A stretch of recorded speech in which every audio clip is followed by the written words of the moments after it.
Welcome back to the last session of the conference. Thank you for your patience.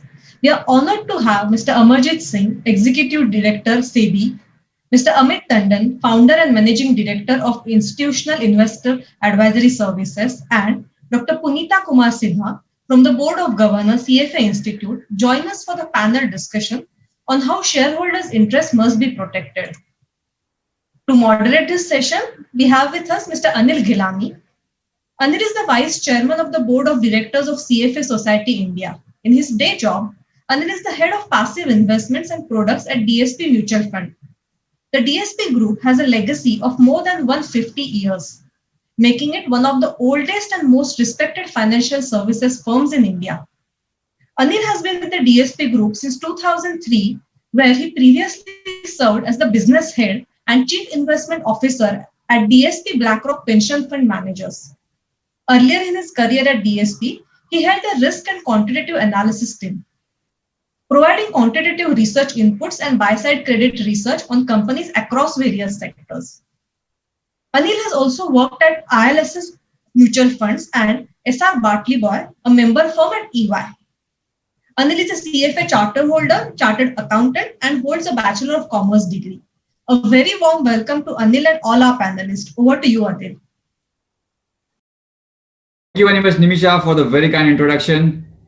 Friends, wish you all a very good evening and a warm welcome to this very engaging and very interesting session, which was very deliberately crafted to be kept at the last session of the event. I would like to just kickstart this session by, first of all, introducing one by one all our panelists and bringing them on the screen. To start with, I would like to introduce to you Mr. Amarjit Singh. Amarjit sir is Executive Director at SEBI, and over the past about 25 years has had extensive experience in regulation and supervision of the securities markets. And he's currently in charge of the corporate finance department, which deals with, of course, the primary market reforms, issuance and listing of securities, and also corporate governance and related issues. Earlier, within the SEBI office, he was heading the front office of chairman as his executive assistant, and also the Office of International Affairs. And prior to that, he was the head of the regional office of SEBI in Delhi from 2005 to 2009. Mr. Singh has also been involved in various international as well as domestic initiatives on behalf of the SEBI. Like he has been a representative of SEBI on the board of International Organization of Securities Commissions, the IOSCO, for about 7-8 years, and various initiatives under that IOSCO. And on the domestic side, he represents SEBI and on the board of the National Financial Reporting Authority, the NFRA, and the Indian Institute of Corporate Affairs. And he has represented SEBI on numerous committees set up by the government of India or the central bank, that is our RBI. And most recently, he has been on the CIC or the Core Investment Committee set up by the RBI in 2018-19 post the IL&FS related issues. And he has also been on the Ministry of Corporate Affairs, CSR, the Corporate Social Responsibility Committee of 2019. And friends, one very interesting thing which not easily will be available on his profile in public domain is that Mr. Amarjit is also quite a fitness fan, and he was very kind enough and he had joined our cyclothon event last year, which was like a financial literacy awareness on the cyclothon and at the flag of NBKC. So it's really great to have you here with us today, Mr. Amarjit. I wish you a very warm welcome. Thank you. Our next panelist is Punita Kumar Sinha. Punita is the member of the Board of Governors of the CFA Institute, as Nimisha outlined. But besides that, Punita ma'am comes with a very diverse set of exposure and experience. She is currently the chairperson of INCRED AMC, and she's also the founder and managing partner of Pacific Paradigm Advisors, which is an independent advisory firm focused on Asia Pacific. Punita serves as an independent director for several large listed companies in India, which includes Infosys, JSW Steel, Blackstone, Embassy REIT, Lupin Limited. So this brings in a very different perspective as an independent board member on many listed companies. And at the same time, she brings into the table for today's discussion a very interesting perspective as an institutional investor, So prior to this current role as independent directors in many companies, Punita has been one of the very large, the chief investment officer and investor at one of the large global FIIs at Blackstone and in various other asset management roles over the past 15 to 20 years. She was running the India fund based in the US, which was one of the largest India-focused fund in the American markets for about 15 years. And prior to Blackstone, she was also associated as a senior portfolio manager at Oppenheimer and CIBC. So it's a very interesting mix which Punita brings on the table for today's discussion. So wish you a very warm welcome, Punita. It's great to have you here for this session. Our third panelist is Mr. Amit Tandon. Amit is the founder and managing director of the Institutional Investor Advisory Services, or what we all very commonly know as the IIAS, which has become very important part of the overall stewardship or corporate governance framework in our markets, where they advise large institutional investors in terms of their voting. Prior to founding the IIAS, Amit was the managing director and CEO of Fitch Ratings, which he took over in about 2001 and grew it to a very big scale over the next about 10, 12 years. And prior to the Fitch, he was associated with ICICI Group for about 2 decades, where he served in multiple roles, including the head of the investment banking division at the ICICI Group. In terms of the industry representation, Amit, many of you might already be aware, was one of the key members of the Kotak Committee on Corporate Governance. But one other thing interesting, which many of you might not be aware, was that Amit and his team at the IIAS had worked very closely with us at the CFA Society India a couple of years back, while we were generating our investors guide for shareholder meetings. So it was a very, very unique publication which we had done jointly with IIAS for shareholders in India to understand their right, roles, and responsibilities for participating in various type of shareholder meetings and ensuring that their interests are not unduly diluted. So wish you a very warm welcome, Amit. And with that, friends, I mean, I would like to kickstart the discussion. I mean, we have a very interesting and very diverse set of people from, the three aspects. Like one is from the regulatory aspect, one is from the aspect of how an independent board member or how an independent director would look at things, and the third is from a institutional advisor, like a shareholder or like a representative of institutional asset managers, and of course, like how investors think. So friends, over the next about half an hour or so, we would go through a couple of key areas of discussion and try to extract the maximum views from our panelists, and then we'll take the questions also. So as we move ahead, you can see your question window. So I urge all of you to keep posting any comments or questions that you have. So let me start with the first question to Amarjit. In this current new normal type of a scenario, like everybody is talking about that after the pandemic now, Indian companies have been very much moving out to raise capital to tide through the current crisis and take advantage of any opportunities. And of course, as a regulator, SEBI has also made very prudent norms and announcements to help companies to raise capital, both whether it's through preferential allotments or rights issues, etc. So, sir, if you can talk a bit about your thought process and how do you balance the company's need to raise this kind of so-called emergency capital and the shareholders' right to participate in an equitable manner? Sure. Thanks, Anil, and I thank the organizers also for having me here today. So, the question that you asked, it relates to, of course, pandemic, and as we all know, apart from a public health crisis, pandemic has had several important dimensions like social dimension, economic dimension, geopolitical challenges. So talking about the economic side, especially from the securities market point of view, let me limit my comments to that. So world over, what we've seen, there have been broadly 2 or 3 main challenges. So one is liquidity. Second, I would say solvency. Third, volatility in the markets. So if you see it purely from the corporate side, liquidity and solvency, these two challenges world over, most of the governments, central bankers and other regulators, they've tried to deal with these two challenges by giving, a massive infusion of liquidity in the system and so on. So at SEBI also, we were guided by the need to provide, easier ways of raising money in these difficult times. So we were guided by our thought process was that companies should be able to fast track their, raising from the market. And in our Indian market, as you know, we have multiple paths of raising money. So you have IPO, you have other public offerings, you have rights issue, you have preferential allotments, you have qualified institutional placements.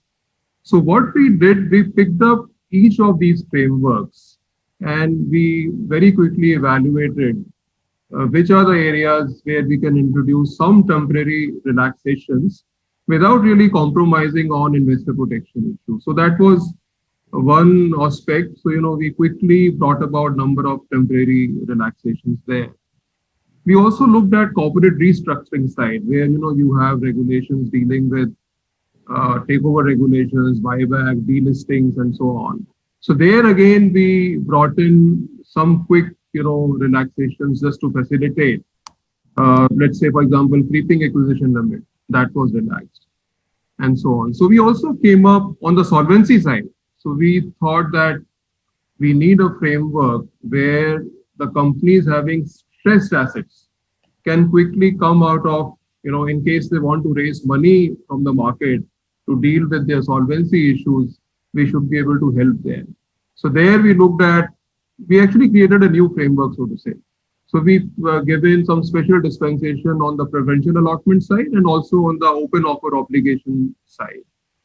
So, these are some, the important point was to do it with speed. And I believe we responded in a very rapid fire manner and came out with a lot of relaxations on various fronts.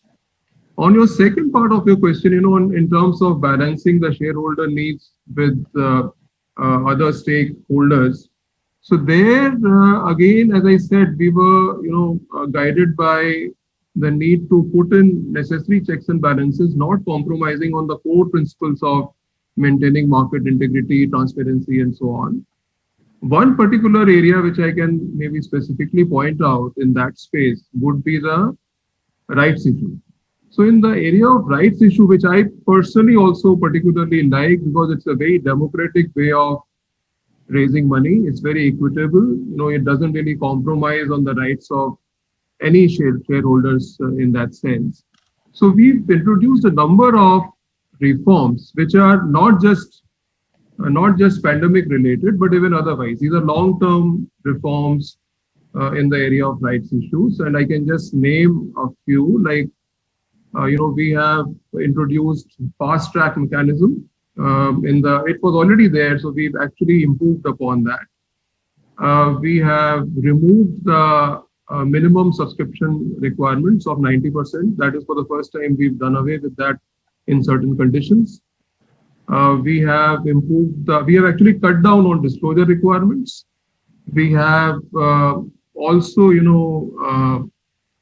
brought in other new innovations like the rights entitlement now can be dematted and traded in the market. And we saw very good response to that.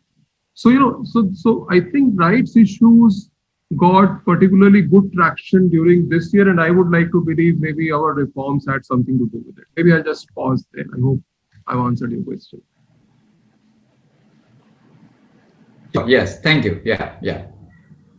I think I would like to pose the next question to Punita. Punita, can you talk about some of the key issues that have been recently discussed in boardrooms over the course of these last 6-8 months of the pandemic? And do you think that companies are focused a little bit more excessively on the liability side rather than the capital allocation side? And the next aspect connecting that, like in terms of looking into the next year, 2021, with like a vaccine and a solution in sight, do you think stimulus such as the PLI and other government initiatives, with that, you can see a change in the focus? Thanks, Anil.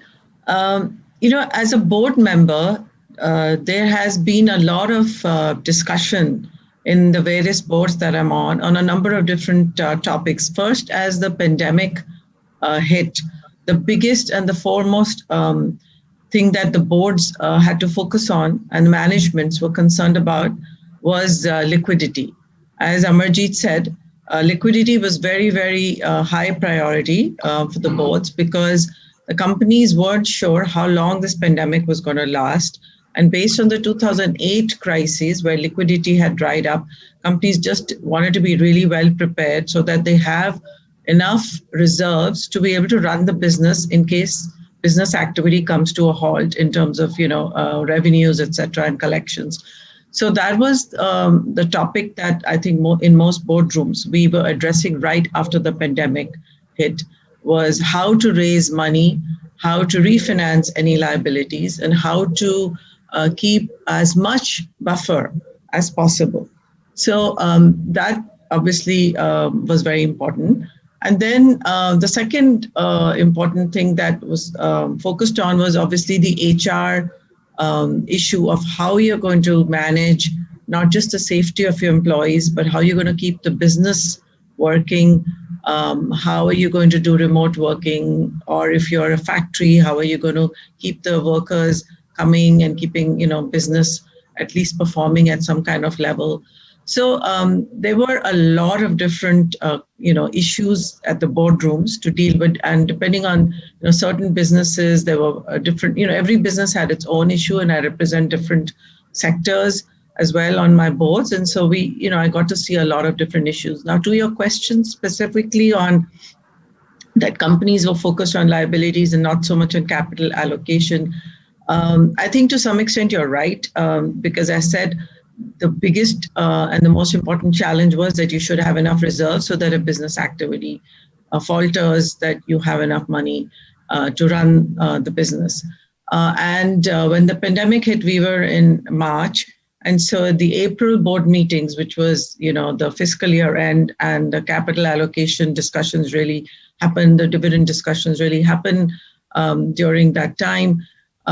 So there was different response from different companies. I didn't see, globally, I saw a lot of companies cut dividends, and the focus on capital allocation was much more, as you said, on liquidity, maintaining liquidity, and therefore dividends were being cut. Whereas in India, I did not see much of that dividend cut at all. In fact, almost most of the boards that I've been on have been pretty maintained steady dividends.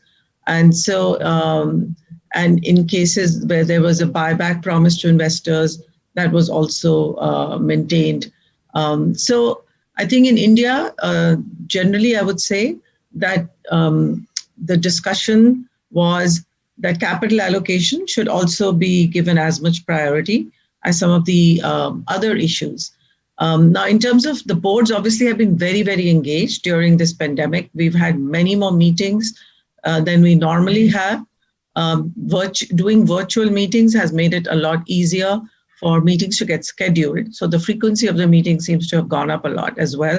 And so the workload has actually expanded for board members. And depending on the company itself, some managements are much more proactive in seeking out the board and discussing a lot more of what's happening in the company and how to handle compensation changes, how to handle any layoffs or plant safety, et cetera, et cetera. And some companies have been a little less proactive.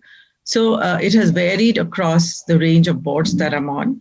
But it's been a very busy period. And it's also been a period where management and boards have actually worked a lot more closely together in terms of monitoring the situation and making sure that the business actually comes out of this crisis and is able to function. Now, of course, as we've seen, while the pandemic is still going on, there are no more lockdowns. There are still supply chain issues, disruptions still happening. So business activity isn't fully normal.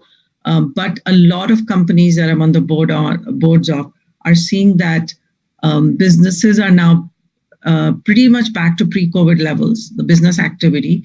So that one quarter from April to June was really tough. But after that, business activity has started to come back up to more or less normal levels. And so I think to the issues of liquidity, the issues of capital allocation, the issues of liability management, all of those are no longer that important.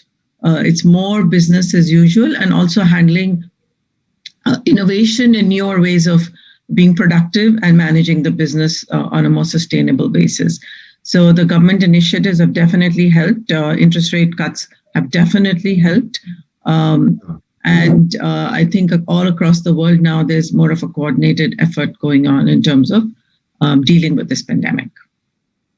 Sure. No, that's great perspective. And as you said very rightly, for this new normal, this kind of initiatives, both from the central bank as well as central government, have been very useful, and good to hear the perspective from what the experience has been inside the boards and how the companies have been thinking. Absolutely right. And the new normal has resulted into a lot of high frequency numbers like last quarter numbers, or like the GST numbers being back to last October level, beyond last October levels. So I think these are all good positive uptick signs of this new normal. Thanks a lot for that, Punita. Amit, I'll come to you with the similar question to conclude this aspect of the new normal. The AGM season, Amit, has been delayed, and many companies, most of them have opted for the virtual AGMs. So a little bit, can you give some flavor about how this situation has impacted the proxy resolutions put forth by the companies, and maybe some of the key issues that came up during your discussions with the investors and the stakeholders in the past few months? Any perspective you can share on that? Sure. First, I'd like to thank you, Anil, and I'd like to thank the CFA Society for inviting me to speak at this summit. As you point out, there has been a lot of churn on account of the pandemic.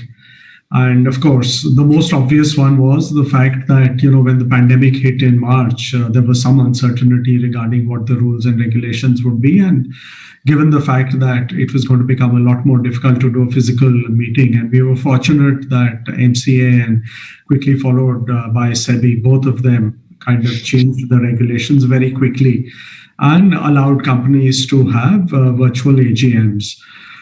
So one consequence of this was that, there was very little disruption as far as, the question you asked in terms of the actual resolutions themselves.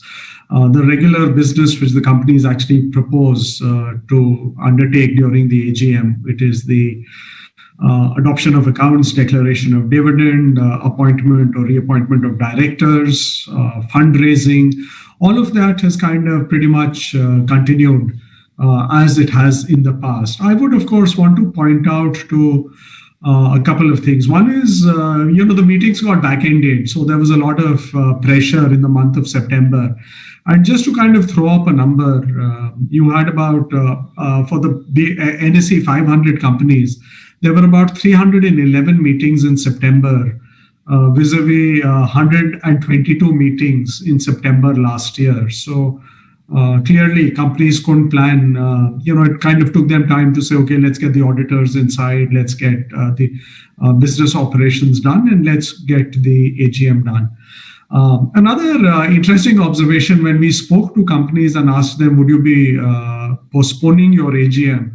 Most of them felt that, look, with the passage of time and with the passage of months, the economy is going to open up. And that's something which Punita also alluded to. That the business is getting to normal. So their view was that, look, if business is normal, we'd rather focus on that and get some of these hygiene factors and housekeeping issues out of the way. So, there have been very few instances of companies actually taking advantage of the changes which were permitted to kind of say that, okay, you postpone your AGM after September. So that's a good thing. Coming to some of the specifics, as far as companies are, in absolute numbers, you would have thought that with virtual AGMs, you would have higher participation. That's not been the case. We looked at data for the top 100 companies and compared it to the data last year. In fact, participation has gone down. And particularly if you if you look at it on a per company basis, in the aggregate, because Reliance did a spectacular show with over 3 lakh shareholders dialing in for the meeting, the data gets a little bit skewed. But if you remove that, you've had instances where you've had as few as 38 people coming into the meeting. So clearly, one of the things was that a lot of and no disrespect, but a lot of retirees who went for chai and samosa, there was very little incentive for them to kind of dial in. What does it mean? It meant that there were some sharper questions which were being asked, and therefore it for people who were genuinely interested in trying to understand the business, or who were there asking questions. But was it materially different from what companies had experienced it in the past? No. So I think investors will have to kind of focus a little bit more. You'll probably need a lot more institutional investors coming into the meetings to ask sharper questions rather than just leave it to the retail investors. The other good news, if I may say, is that there was participation from all India. And therefore, earlier, if it was a Bombay company, it was predominantly, if not entirely, Bombay investors who would be there, Bombay and the, Thane or Pune or some of the other areas. But this time, companies were quite happy to find that investors from different cities were being able to dial in. I'd also just want to close with one comment, and which is the fact that the virtual AGMs, and this is from an investor perspective, and less so from a domestic investor perspective, more so from a global investor perspective, who were also able to dial in. They felt that the way the Indian companies have conducted the AGMs is kind of much better than a lot of their regional players, regional countries, where there was still some confusion whether most went with a hybrid AGM rather than a virtual AGM, whether it's a consequence of that or lack of clarity with the regulations. There were geographies like, for instance, Korea. They said, you kind of send us the questions before. We will answer them at the time of the AGM. And then at the time of the AGM, you could just hear a recording. The management had kind of recorded their response and said, this is what is happening. So that two-way communication, which was permitted by India, seems to have been fairly well received by the global investors. So all in all, I would say that it's been a good experience for investors. From a company perspective, it's been reasonable. Of course, the questions, though they may not agree with me, but I would say that the questions could have been a lot sharper than they finally turned out to be. Back to you. Yeah, thanks. Very interesting, and good to understand the perspective from not just investors and companies' perspective, but also from a global perspective and comparing regional other countries in the region. Very interesting. Thanks, Amit. So with that, friends, we'll move to the next from this new normal and focus on another next very important topic, that is on independent directors. So I will again come back to you, Amarjit, in terms of we have seen a lot of independent directors resignations, in the past few years in our listed companies. And recently in a speech, even by SEBI chairman, a point was made about, trying to ensure that resigning directors should disclose whether there were any governance concerns at the company, if at all they were. Not necessarily, but that was one particular comment also which has been going on. So just wanted to know, what are your thoughts about this trend? And as a regulatory body, what would be, if I would say, one key message from your side to current and proposed or aspiring professionals who are looking to be independent directors on boards of companies? Yeah, so the subject of independent directors is very intriguing, if I can say that. Yes. It keeps coming back on the discussion table, and I think perhaps for some good reasons. Before I come to resignation, so the larger issue to my mind, sitting through these debates frequently, I sense some sort of, how should I put it? I won't say disillusionment, but some sort of question which is there in the minds of people, whether independent directors as a institution by itself, whether this edifice is serving its purpose or not, and whether they are delivering on the expectations which are cast by regulations and so on. So this is a question which keeps bothering various stakeholders, including regulators, and there are no clear answers. There are no easy answers to this. But I guess there's a need for introspection. There's a need for some further research into this area. So anyway, let me park that aside. That's a larger issue. Coming to the resignation issue, which is an important subset of various issues, which are talked about when we talk about independent directors. Just a quick recap of law. All of you would already know this. SEBI LODR required that whenever a director resigns before completion of the tenure, he or she has to give detailed reasons for resignation. But our experience always, has been that you will find a very ubiquitous sort of very opaque personal reasons, quote unquote, that's why I'm resigning, it's personal reasons. And you don't get beyond that. So what we did last year, we thought this needs further intervention, considering number of resignations were happening in the companies where there were governance issues, but what we were getting out was only personal reasons. So we came up with another rejoinder to our existing law for giving detailed reasons. We said you also, apart from giving detailed reasons, when an independent director resigns ahead of her tenure, she also has to give a confirmation that there are no material reasons for resignation other than those which have been provided. So that was implemented last year, and as I said, the experience again has not been all that great, if I can say it. You still get personal reasons, sometimes you get preoccupation, sometimes you get constraints of time, but then you find, interestingly, that the same person who's citing that he doesn't have time for this board very quickly joins another board. So if you don't have time for one board, how do you have time for another board? So we just keep second guessing as to what is going on in those companies. So sure, yeah.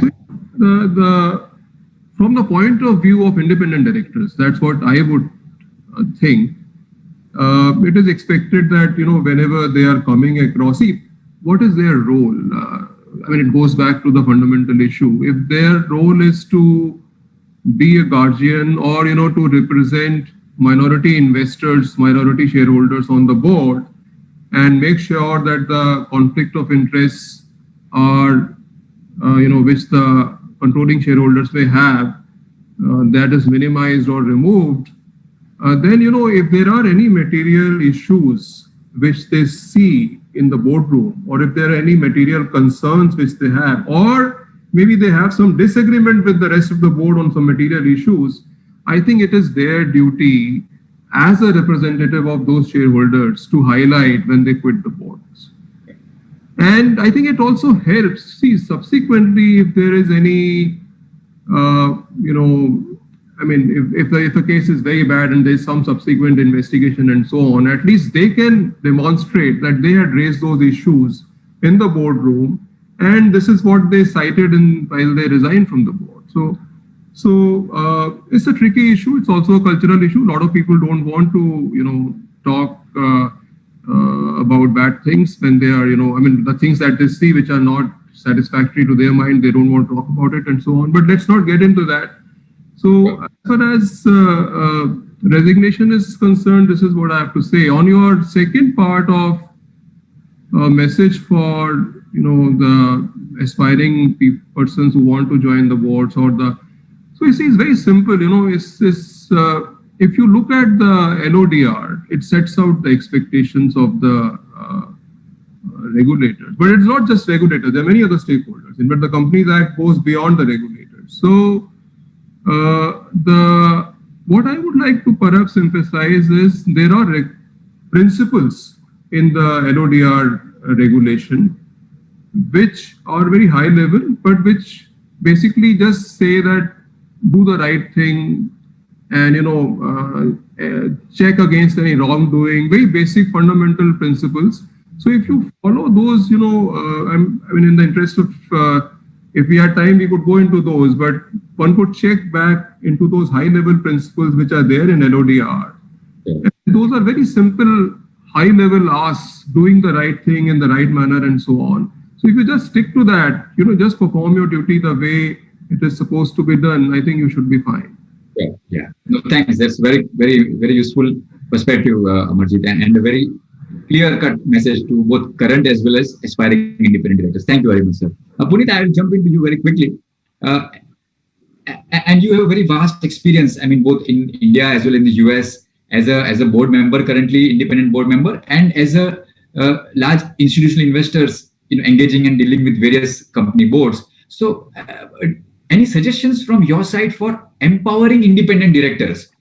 And if at all you see any difference between the current standards and practices in the Indian ecosystem versus, let's say, the US ecosystem. Any thoughts on that?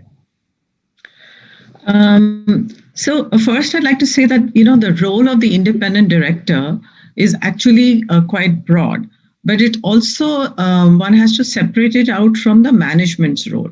And I think managements are very sensitive to how much the independent directors get involved. And often there's a lot of pushback from managements saying, this is the management's role and this is not the board's role. So there is a separation of duties, and that is that separation of duties and responsibilities is actually not very clear cut. Often they step on each other's territories, and there's always this healthy kind of debate going on between boards and managements. Now, in terms of the liabilities of board members, I think there is one of the reasons, as you asked in your question, were there a lot of resignations? I think it also goes back to the culture of different countries, right? In India, the culture is that people don't often like to get into contentious situations in boards. They don't like to disagree very openly with other board members. And if they don't feel comfortable in a situation, they resign instead of pushing back and getting into a dispute. So the relationship webs in India are actually much stronger, that people operate more like a collective. There's a lot more community relationship kind of aspect versus, say, in countries like the US, where people are very much more individualistic. And therefore, if they disagree, they will more likely speak up and disagree and voice their opinion. And that happens in boardrooms as well. Boardrooms, typically in India, the disagreement levels are much less than you see in boardrooms in Western cultures, where you're used to debating at home, you're used to debating in college, you're used to debating and disagreeing. Yeah. So when it comes to empowering, I don't think it is only that a regulator can empower. It's also a culture. And empowerment comes with a number of different things, including being able to empower yourself to be able to speak up in a boardroom when you may be the only voice. Now, when it comes to statutory requirements, I think India has actually done a very good job. I'm quite impressed with the level of statutory disclosures and the statutory requirements independent directors in India have to follow versus in some of the other countries. So even, in fact, I would say it errs on the side of perhaps too much statutory overhead for board members. Even as simple as, of course, now we are all doing virtual meetings, but earlier when, before COVID, if a board member ever joined through a virtual meeting or a video conference, there are very prescribed, procedures in the way you have to conduct yourself. You have to announce yourself and make sure there's no one else in the room, and all kinds of statutory requirements that I don't see in other countries. Now, I think in some statutory requirements are pretty standard, like rotation of the auditors, disclosures. I think again we in India we've made very good progress on the requirements of disclosures, the requirements of related party transactions, the number of committees of the board. I find that the number of committees and the discussion level is very similar to what you would see in a global non-India board versus an India board. In terms of the debate itself, one of the unique characteristics of Indian companies versus, say, US is in India still a large number of listed companies are the shareholding is quite concentrated with the promoter or the founder. Whereas globally, you don't have that kind of significant shareholding by one large investor. So when if you look at the Indian companies, a large number of them have founders that own still 30 to 50%, often 60%, or corporate groups that own 50 to 60% of the company's shares. And they themselves become the largest shareholder. So in a boardroom, when you start talking about protecting minority shareholder interests, that is all fine, but the majority shareholder who's represented in the boardroom and in the board, obviously being the majority shareholders gets, and the cultural context, a lot of board members don't want to disagree with the majority shareholder. So I think that's where it gets tricky. Of course, SEBI and Companies Act and all have put in, that certain CapEx proposals and certain proposals only require the vote of the minority shareholder and not the majority shareholder. And so that does give the minority shareholders a strong voice. And I think people like me, one of the reasons I was on boards is because I've been an institutional investor, I've been a minority investor, and therefore I like to bring out the minority investor, the institutional investor perspective and educate some of the other board members as to how that would be viewed. And often it's not that the board is ill-intentioned, it's just that often they're not aware of all the views of the minority shareholders and how they would react. I think I would say, coming back to your original question, how do you empower board members? I think empowerment has to come from within ourselves. I don't think the regulator can really keep on giving us more rules where we get more empowered. I think one thing I would say is that the liabilities of the board members are far higher than the actual power that they have in terms of influencing the company's day-to-day operations, because to the extent board members get the information from management is the extent to which they have all the inputs. So if management itself is misleading the board members and not giving proper information, it'd be very hard for a board member to really know whether there's something going on behind the scenes. Our job is to ask all the right questions. Our job is to make sure the processes are followed. But often a lot of resignations come because people are afraid of the liability that comes along with the job when you actually don't have the direct insights into the company's day-to-day operations, because that really is management's job. And often, despite all the best efforts, despite all the questioning, you're really dependent on what management is bringing to you. Yeah, that's a very good point, Punita. Thank you very much for the perspective. And this last point also was very interesting. And I'll connect that with the next question I'll raise to Amit on this topic. Amit, any views from your side in terms of course, the independent directors play a very crucial role. And any thoughts whether some of these recent trends of resignations, are they so-called rational decisions or in some form or fashion, little bit led by a fear factor, like something to the point which even Punita just mentioned? So any views from your side on that, Amit? Look, I think pretty much everything has been said. I have one observation, which is that when you talk about the resignations, in part it's coming from the fact that the expectations from directors have gone up particularly independent directors have gone up very significantly over the last few years.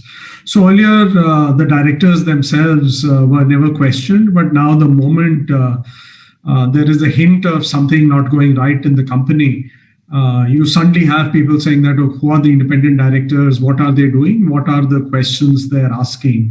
So I think partly it's a function of the fact that partly it might be fear, but partly it's a function of the fact that expectations are very different today. Of course, given the legal framework, what is critical is what happened when you were on the board rather than whether you're on the board on a particular date or not. So I won't kind of worry too much about that. But, I kind of agree with Amarjit's comment that, these independent directors are very curious creatures. But I'd just like to, I kind of ask another question that, look, if they weren't around, would we not ask for independent directors? And I think the answer there is an emphatic yes. We will want independent directors. They may not be the best solution to the problems which all the investors kind of periodically keep throwing up. But in the absence of anything else, we certainly need them. Right. Sure. Great. Thanks. That was very good perspective. Now I'll quickly move to the third key pillar and the topic to raise in today's discussion is on the recent stewardship code. And stewardship is a very crucial and important responsibility of investors, whether you are a large institutional asset owner or like a individual investor, how to protect the interest of the individual investors. So on the stewardship code, I would first take the question to Amarjit. Amarjit, SEBI has prescribed a very prudent stewardship code for all asset managers. Similarly, some of the other institutional asset owners like insurance companies, pension funds, and they also have a similar type of a stewardship code. So what are your expectations as a regulator from the asset managers when it comes to practicing effective stewardship? Right. So, that's another very important piece. I think very important actor, if I can call, in the corporate governance landscape. So for two reasons. One is, the ownership of institutional investors in various companies, as we all know, has really gone up. So in the last 10 years, I think, their shareholding in the top 500 companies has gone up from about 25% to 35%, 34% or so. Similarly, assets under management have also, which are with the institutional investors, they've also doubled in the last 5 years. I think the current number should be around $340 odd billion. So since these, assets which are under management of institutional investors, these represent public money directly or indirectly. And there is therefore a need for institutional investors to exercise, greater responsibility towards their clients. And that's where we are coming from, in terms of prescribing a stewardship code. So the code has been there in the sense that expectations from mutual funds, especially in the securities market space, have been there for a long time. What we've done recently is that we've enhanced those requirements and we've also extended those requirements to AIF industry, both mutual funds and AIF now. And the previous code was mainly centering around voting. So the new code travels much beyond voting. And there is a set of 6 principles which are there in the code and which actually outline the expectations from institutional investors. And mind you, it's a mandatory code, unlike many other jurisdictions where you have comply or explain or maybe apply or explain what UK has now. So what are the activities which they have to undertake as a part of the new requirements? Just to give you some flavor, one is enhanced engagement with the company boards on various issues. It could be corporate governance matters, it could be company strategy, ESG risk, how the various corporate governance issues are playing out in the company, what is the structure of the board, leadership issues. It could be a wide variety of issues which they can engage on. That's the expectation. Second is the mechanism of intervention could also include meetings, discussions, collaboration with other investors, meeting with the boards, and so on. So this new code has become effective from very recently, actually from July 1 this year, and we hope to see greater play for institutional investors through this, which has been enabled through this SEBI intervention, which is mandatory, and also the disclosures on the discharge of their stewardship activities. They also have to be disclosed at the end of financial year.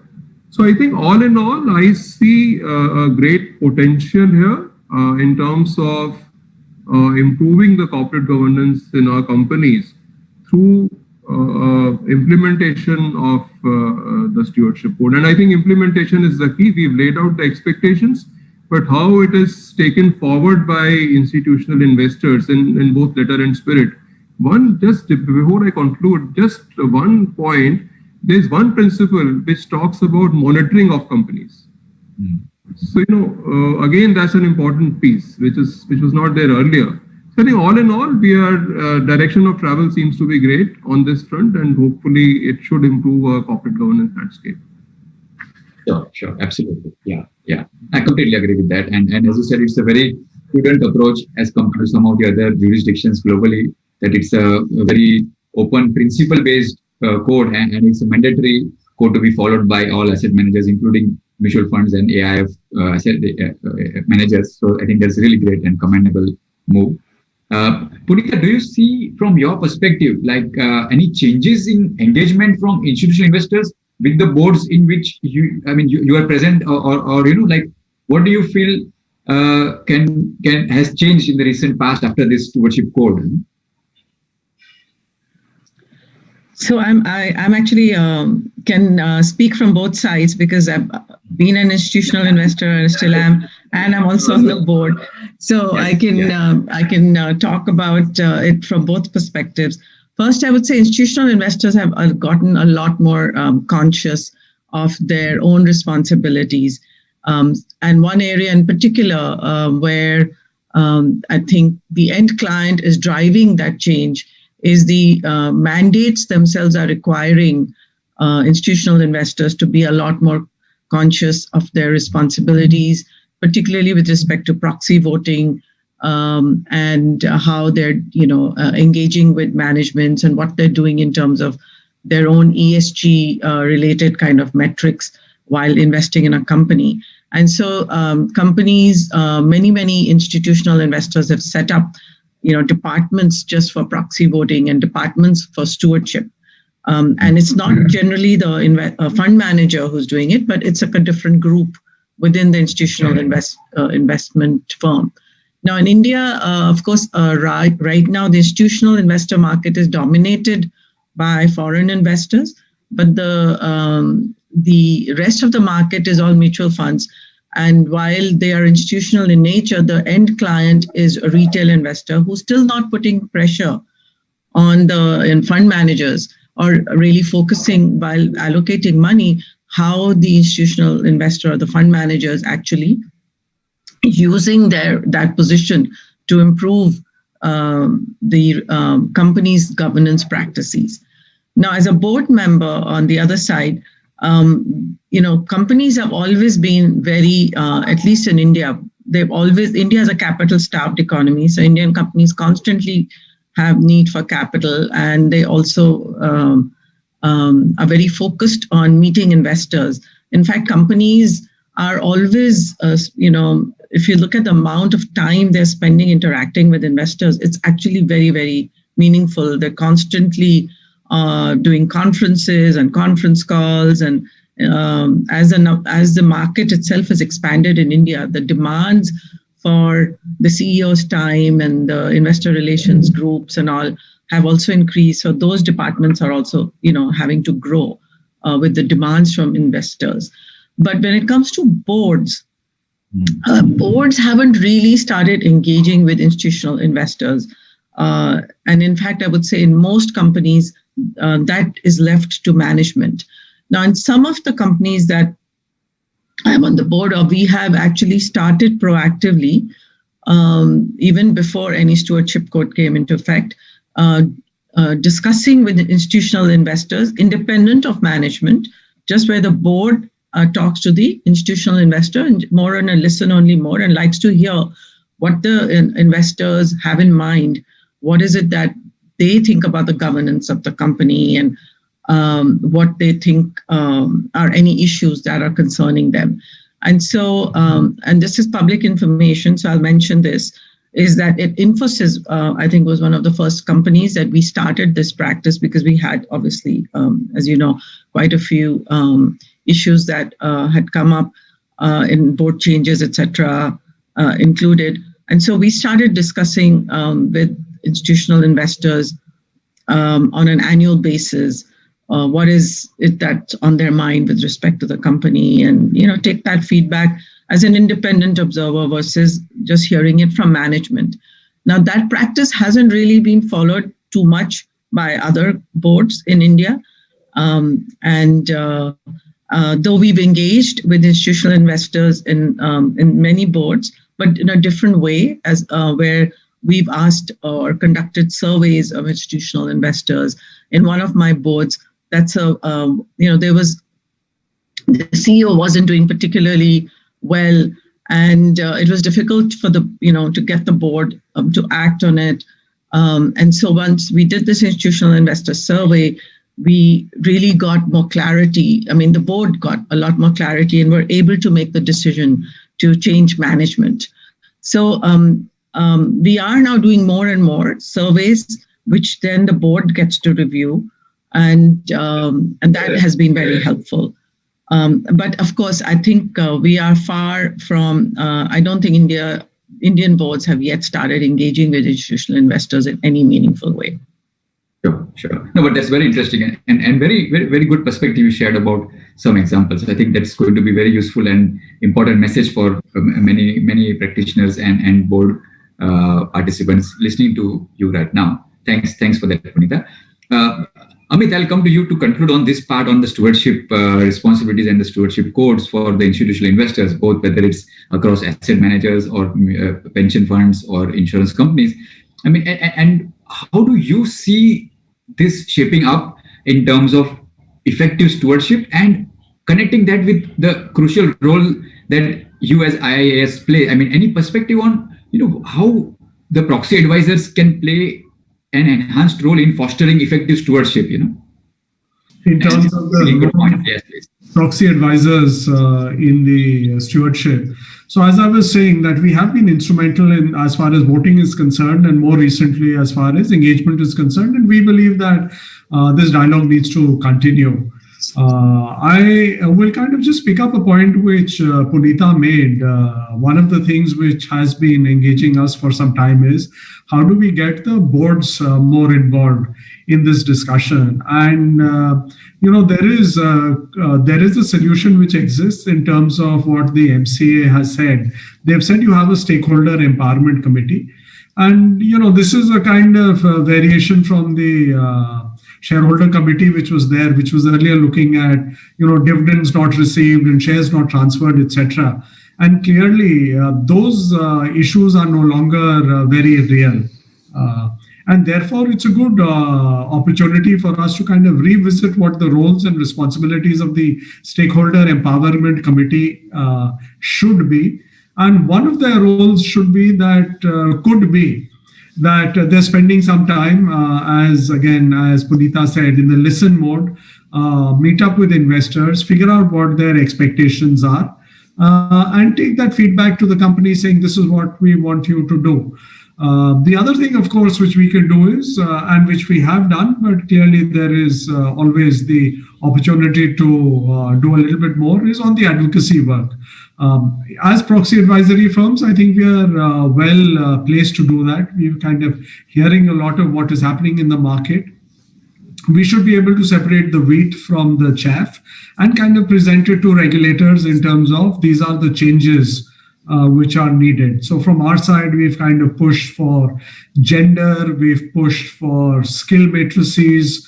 In individual instances, we've asked for companies to kind of specific companies to give, talk a little bit about digital governance, cyber risk, etc., etc. So that's an area where we can continue to add value to the broader market. Back to you, Anil. Sure. No, thanks. That's very, very interesting and good perspective. So with that, I think I would like to conclude on that third leg of the stewardship and the related developments on that. And before we move to the next key, any areas, let me quickly take a few questions which have come up from the audience. And of course, in the current questions also, which I have posed till now, till the panelists, I do thank all of the people who have given their input for the questions. It was quite a good crowdsourcing of various questions over the past few days, which we got it through social media as well as through individual emailers. So thanks everyone for that. Now, one of the questions which have come through on the chat window right now, I'm just going to try and take that. One particular question is about a very different perspective, and maybe I'll try my best to direct it to the right panelist. But if anybody else has a view, please share it. Amit, I'll throw this question on you in terms of how do you look upon corporate governance structure in smaller companies? I mean, what would be one or two key points that you would like to highlight or keep in mind if it's like a very, mid-small size company? Look, one of the big issues which kind of has been troubling the broader market is, and it kind of applies much more to the smaller companies than the larger companies, is the quality of the audit. The larger companies, of course, have the big four. It's neither a necessary nor a sufficient condition, but at least it kind of ensures that you have a minimum threshold of standards which are by and large maintained. But when you start to kind of look at the smaller companies, you find that the quality of audit needs a lot to be desired. And that is, of course, one area of focus.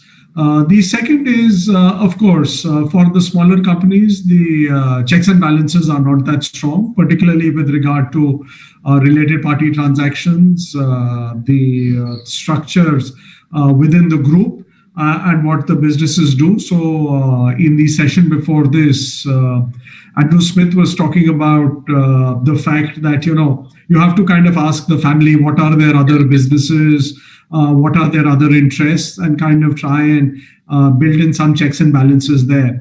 The smaller the companies, we find that doesn't happen very often. They're kind of all over the place.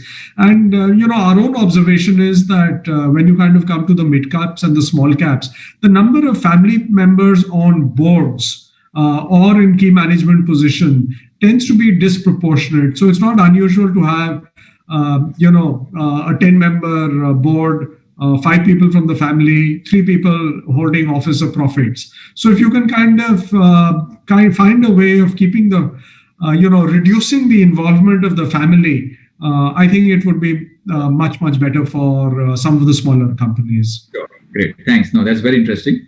Next question I'd like to just take from the audience, and Puneet, I'll throw it upon you. It's some of the point which you had covered in your earlier discussion about the focus on liquidity and liability management. So the question is, and quite a pertinent question, that with the current structural liquidity in place and access to easy liquidity through the central bank kind of monetary stimulus, etc., do you think that in some form or fashion people have slightly delayed any kind of solvency issues that we might see, let's say later next year, or let's say at some point of time when these economic policies start to normalize? Do you think then it will be easy to withdraw this liquidity meaningfully without any kind of a disruption?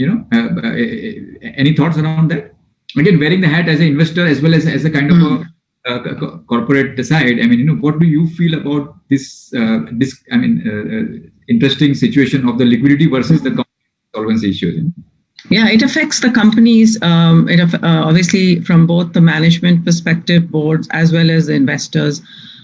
Easy money has obviously made it easier for companies to refinance.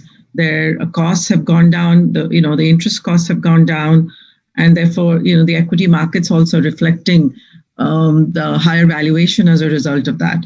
But when you I mean, most of the companies that I'm on the board of, we really didn't face a liquidity crisis as much. Mm-hmm. But companies still just wanted to be extra conservative and raise more liquidity, be more liquid, so that, you know, if the business activity had stalled, then they would be able to face the situation. Now, as I said earlier, business activity has actually resumed quite a lot, and most companies are able to now operate at pre-COVID levels. So the liquidity buffer that they maintained during this crisis is actually not that required anymore. I think one always has to be prudent, both as a board member and as an investor, that the companies that you're either investing in or that you're in a stewardship role, that the companies' business operations generate enough cash flow that the companies are able to, tide through difficult situations. I think one of the sectors that I would say is a little vulnerable on this whole liquidity issue is the financial sector, because because of the delayed payments that were allowed by the borrowers, I think in some cases, I think once that is all changed, some companies will come out ahead and some companies will have still some issues. The NBFC sector, for instance, has had some issues because while they've had to give moratorium to their borrowers, they've not got the same moratorium from their creditors. So I think the NBFC sector has had some issues. In fact, that has gone against them during this pandemic. And hopefully once that period, this moratorium goes away, then they will hopefully benefit. But of course, with the moratorium going away, there could be more provisioning coming because a lot of people may not want to pay back. They've got into this practice of not paying their loans on time or their dues on time, and so they may not pay. So it's very sector specific, but I would say because business activity has come back to more normal levels, companies are able to not rely so much on the liquidity buffer. But in general, yes, one should always be careful, whether as an investor or as a board member, that the companies that we are associated with, that they're not so dependent on Fed policy or RBI policy for lower rates. They should try to always keep their asset liability balances in a good situation. Sure. Yeah. Anil, if I could supplement what Punita said. Yes, Amarjit, please. Yeah. Yeah. So just a very small but important point. I think it's very important in these times for the companies to make adequate disclosures. In terms of what has been the impact of pandemic on their financials. In fact, SEBI came out with one advisory on this in May this year. So detailing as to what is expected from the corporates in these difficult times, so that the investors and the shareholders are aware as what is the real impact on financials and other parameters of a company facing the challenges arising out of pandemic. Sure. No, I think that's a very good point. Yeah, and yes, you're right. Absolutely. Over the period, on a prudent basis, the relevant guidelines and all have been very much helpful from the investor's perspective. Amarjit, I would like to stay on to you for one more last question, which I think you will be best. I mean, or is directed from your perspective. Like, any thoughts in terms of concluding remarks or any points on key issues relating to corporate governance that the regulator, SEBI as a regulator, is focused on? Maybe one or 2 points already highlighted, but just as a broad concluding thing, I mean, a remark from your side. I mean, 1 or 2 key issues. This is our daily job, so we are faced with host of issues. So right now we are consulting on 2 sets of issues. One is the role of risk management committees. We propose to enhance this to a wider set of companies. As of now, it's applicable only for 500 companies, and also give some principal level guidance, a high level guidance in terms of what should be the scope of these committees, the risk management committee. So that's one consultation paper which is out. Second consultation paper again is on the how do you reclassify a promoter from promoter to public in case there are changes and a promoter wants to reclassify. There are already some norms available. So there's a paper on further liberalizing in this space. I mean, once a promoter need not always be the promoter, but there is a way of reclassifying yourself. So that's another consultation we are doing. Some of the evergreen concerns that we have on the corporate governance front are, Amit also mentioned the RPTs, related party transactions, on valuation issues, on the use of complex structures to hide risks, and role of independent directors. So it's a long laundry list, but I think I'll just pause. No, but I think that's very fair point, and yeah, these are one or two key things I think very important, which of course are always important, but they are going to be the focus area. So I think that's very useful, Amarjit.